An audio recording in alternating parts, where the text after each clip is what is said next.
Hi అండి. అందరికీ నమస్కారం. Welcome to my channel. ఈ వీడియోలో ఏపీ పెన్షన్ నిబంధనల్లో ప్రభుత్వం కీలక సవరణ వివరాలు వీడియోలో తెలుసుకుందాము. వీడియో ఎక్కడే గానీ స్కిప్ చేయకుండా ఎండ్ వరకు చూస్తే ఎన్నప్పుడే ఇన్ఫర్మేషన్ పూర్తిగా అర్థమవుతుంది. అలాగే వీడియో చూస్తున్న ప్రతి ఒక్కరూ లైక్ చేయండి ఫ్రెండ్స్. ఈ వీడియోని తోటి ఉద్యోగ పెన్షన్ మిత్రులతో అయితే షేర్ చేయండి. కొత్తగా మన ఛానల్ చూస్తున్న వారు ఇంకెవరైనా సబ్స్క్రైబ్ చేసుకోకపోతే వెంటనే మన ఛానల్‌ని సబ్స్క్రైబ్ అయితే చేసుకోండి. సబ్స్క్రైబ్ చేసుకోవడం వల్ల నేను చేసే ప్రతి ఒక్క వీడియో మీ వరకు రీచ్ అవుతుంది. ఇక ఆలస్యం చేయకుండా వివరాల్లోకైతే వెళ్ళిపోదాము. ఆంధ్రప్రదేశ్ రాష్ట్ర ప్రభుత్వం తమ ఉద్యోగుల పదవీ విరమణ ప్రయోజనాలకు సంబంధించి ముఖ్యంగా పెన్షన్ మరియు గ్రాట్యుటీ నిబంధనల్లో ఒక అత్యంత కీలకమైన మరియు వ్యూహాత్మకమైన సవరణను తీసుకొని వచ్చింది.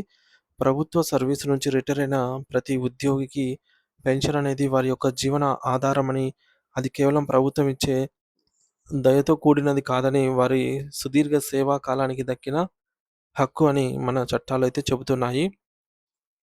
అయితే మరి కొన్ని ప్రత్యేక పరిస్థితుల్లో అంటే క్రమశిక్షణ ఉల్లంఘనలు లేదా విధి నిర్వహణలో లోపాలు జరిగినప్పుడు సదరు ఉద్యోగి యొక్క పెన్షన్ లేదా గ్రాట్యుటీని నిలిపివేసే అధికారం ప్రభుత్వానికి ఉంటుంది. అయితే ఇటువంటి సున్నితమైనటువంటి మరియు ఆర్థికపరమైన నిర్ణయాలు తీసుకునే సమయంలో మరింత పారదర్శకతను పెంచేందుకు ప్రభుత్వం ఇప్పుడు ఒక కొత్త నిబంధనను అమల్లోకైతే తెచ్చింది. మరి దీని ప్రకారం ఏ కారణంతోనైనా ఒక ఉద్యోగికి రావాల్సిన పెన్షన్ లేదా గ్రాట్యుటీ మొత్తాన్ని కూడా పూర్తిగా కానీ, పాక్షికంగా కానీ నిలిపివేయాలని భావిస్తే, అలా చేసే ముందు ఖచ్చితంగా ఆంధ్రప్రదేశ్ పబ్లిక్ సర్వీస్ కమిషన్‌తో సంప్రదింపులు జరపడం అనేది ఇప్పుడు తప్పనిసరి చేయబడింది. అయితే ఈ మార్పు కోసం ఆంధ్రప్రదేశ్ పెన్షన్ నియమావళి 1980 రూల్స్ 1918లోని అత్యంత కీలకమైన రూల్ 9 క్లాస్ 1కు ప్రభుత్వం అధికారికంగా సవరణలు చేసింది. మరి ఈ యొక్క అసలు ఈ రూల్ నంబర్ 9 క్లాస్ 1 అనేది ప్రభుత్వానికి ఒక అసాధారణమైన అధికారాన్ని ఇస్తుంది. దీని ద్వారా ఏదైనా తీవ్రమైన తప్పులు చేసినటువంటి రిటైర్డ్ ఉద్యోగుల పెన్షన్ అనేది నిలిపివేయవచ్చు. అయితే గతంలో కొన్ని సందర్భాల్లో అయితే ఈ నిర్ణయాలు ఏకపక్షంగానే తీసుకుంటూ ఉన్నారు అనే ఆరోపణలు వచ్చేవి. కానీ ఇప్పుడు ఈ యొక్క సవరణ ద్వారా ప్రభుత్వం తన ఇష్టానుసారంగా పెన్షన్‌ను ఆపటానికి వీలు ఉండదు. ఆ నిర్ణయం వెనుక ఉన్న కారణాలను, సాక్ష్యాధారాలను ఏపీపీఎస్సీ ముందు ఉంచి, ఈ మేరకు వారి సలహా లేదా అభిప్రాయాన్ని కోరాల్సి ఉంటుంది. మరి దీనివల్ల ఒక స్వతంత్ర రాజ్యాంగబద్ధమైనటువంటి సంస్థ ద్వారా ఆ కేసు మరోసారి సమీక్షించబడుతుంది. తద్వారా ఉద్యోగులకు అన్యాయం జరగకుండా ఒక రక్షణ కవచంలాగా ఇది పనిచేస్తుంది. అయితే ఈ సంప్రదింపుల ప్రక్రియలో ప్రభుత్వం ఒక ముఖ్యమైన మినహాయింపు కూడా స్పష్టం చేసింది. ఏదైనా కేసులో ఒక ఉద్యోగికి సంబంధిత న్యాయస్థానం, కోర్టు ఇప్పటికే నేరాన్ని ఖరారు చేసి శిక్ష విధించినట్లయితే, అటువంటి సందర్భాల్లో ఏపీపీఎస్సీని సంప్రదించాల్సిన అవసరము లేదు అని ప్రభుత్వం తేల్చి చెప్పింది. అంటే ఒక గౌరవనీయ కోర్టు ద్వారా నేరం నిరూపించబడి శిక్ష పడినప్పుడు, ఆ నేర తీవ్రతను బట్టి ప్రభుత్వం నేరుగా పెన్షన్ లేదా గ్రాట్యుటీని ఆహ్, పైన చర్యలు తీసుకోవచ్చు. ఎందుకంటే న్యాయస్థానం తీర్పనేది సర్వోన్నతమైనది కాబట్టి, మళ్ళీ పరిపాలనాపరమైనటువంటి సంప్రదింపులు జరిపి సమయాన్ని వృధా చేయవలసిన అవసరం లేదు అని ప్రభుత్వం భావిస్తోంది.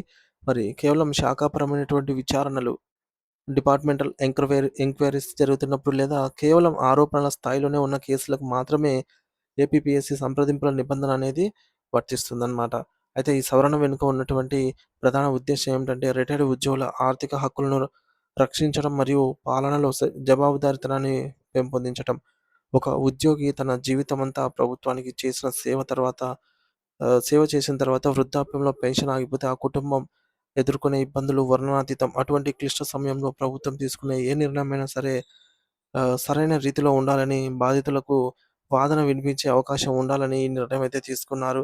ఒకవేళ శాఖాపరమైనటువంటి కక్ష సాధింపుల చర్య వల్ల ఎవరైనా పెన్షన్ నష్టపోయే పరిస్థితి వస్తే గనక ఏపీపీఎస్సీ వంటి సంస్థలు ఆ కేసులను నిష్పక్షపాతంగా పరిశీలించి ప్రభుత్వానికి తగిన సూచనలను చేస్తాయి. ఈ క్రమబద్ధీకరణమైన విధానం వల్ల భవిష్యత్తులో పెన్షన్ విధానాలు కోర్టుల వరకు వెళ్ళే అవకాశం అనేది తగ్గుతుంది. మరి మరియు ఉద్యోగులకు వ్యవస్థ పైన నమ్మకం పెరుగుతుంది. ఫ్రెండ్స్, ముఖ్యాంశాలు చూసుకోవచ్చు. ఆంధ్రప్రదేశ్ పెన్షన్ రూల్స్ 1980లోని నిబంధన రూల్ నంబర్ 9 క్లాస్ 1కు ప్రభుత్వం కీలక సవరణలు చేసింది.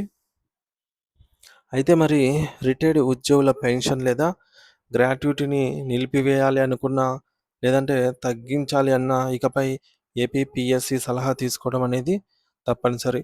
అయితే మరి ఈ యొక్క నిర్ణయం వల్ల ఉద్యోగులకు ఒక అదనపు రక్షణ స్థాయి ఏర్పాటైతే సెక్యూరిటీ లేయర్ అనేది ఏర్పడుతుంది. ఏకపక్ష నిర్ణయాలకు స్వస్తి పలకవచ్చు. ఒకవేళ సదరు వ్యక్తికి న్యాయస్థానం ద్వారా శిక్ష గనక ఖరారైతే మాత్రమే ఈ యొక్క సంప్రదింపులతో పని లేకుండా ప్రభుత్వం నేరుగా చర్యలైతే తీసుకోవచ్చు. శిక్ష ఖరారైనటువంటి పరిస్థితుల్లో మాత్రమే అన్నమాట. ఇక శాఖాపరమైన విచారణలు ఆధారంగా పెన్షన్ నిలిపివేసే కేసుల్లో ఈ కొత్త నిబంధన అత్యంత కీలకం కానుంది. పదవీ విరమణ చేసినటువంటి వృద్ధులకు మరియు వారి యొక్క కుటుంబాలకు ఆర్థిక భద్రత కల్పించే దిశగా ఇదొక సానుకూల అడుగుగా అయితే పరిగణించవచ్చు. ఆంధ్రప్రదేశ్ ప్రభుత్వం పెన్షన్ నిబంధనను సవరిస్తూ రిటైర్డ్ ఉద్యోగుల యొక్క పెన్షన్ మరియు గ్రాట్యుటీ నిలుపుదల చేసే ముందు ఏపీపీఎస్సీతో తప్పనిసరిగా చర్చించాలని ఉత్తర్వులు జారీ చేసింది. అయితే మరి దీనివల్ల నిలిపివేత ప్రక్రియలో పారదర్శకత పెరుగుతుంది మరియు ఉద్యోగులకు న్యాయం జరుగుతుంది. అయితే ఇప్పటికే కోర్టు ద్వారా శిక్ష పడినటువంటి కేసులకు ఈ సంప్రదింపుల నుంచి మినహాయింపు ఇచ్చినది. మొత్తానికి ఇది పెన్షనర్ల హక్కులను కాపాడే ఒక గొప్ప పరిపాలనా సంస్కరణ అనైతే చెప్పవచ్చు. మరి దీనిపై మీ అభిప్రాయం ఏమిటనేది ఖచ్చితంగా కామెంట్ బాక్స్‌లో కామెంట్ చేసి తెలియచేయండి. Thank you for watching this video.